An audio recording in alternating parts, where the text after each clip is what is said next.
I call the member for Coogee. Well, thank you, Mr. Speaker. First of all, I apologise to relay the apologies of Minister Piccoli. He asked me to relay them to the House because he... Order, you have to seek leave. I'm seeking leave to make a contribution. Is leave granted? Leave's granted. Thank you. Right.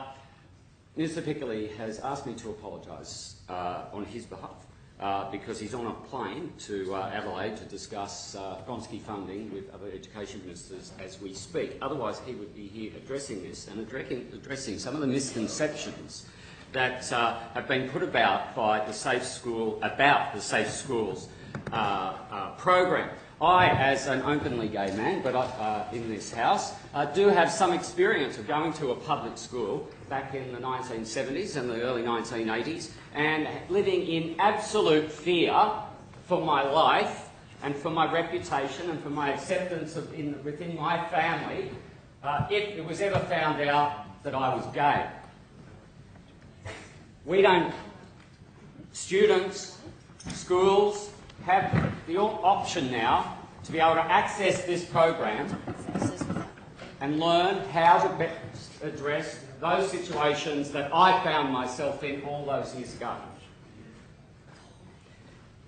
It's incumbent, I believe, that if you are going to present a petition to this Parliament, that it should at least be factual. And this one is not. And frankly, if I believed that this was, if this petition was placed in front of me, you know, I'd find it difficult not to sign it as well because of some of the assertions that it makes, which are clearly untrue. Safe schools is not mandatory in any school, public school in New South Wales. It is not imposed on any school. Parents are able to opt out and decline their child's participation in any lesson if that includes Safe Schools resources. Less than 1% of public schools in New South Wales are actually signed up to it. None of the schools in my electorate have signed up to it, the public schools, but indeed Catholic and independent schools have. If members of this House who have received these petitions and are expressing such great concern about what's in the resources available on the Safe Schools website, then go to the website and have yourself a look. Spend hours trawling through it, as I have challenged anybody to do who has rung my office with problems with this program. And then come back and see and tell us what specifically they have the problem with.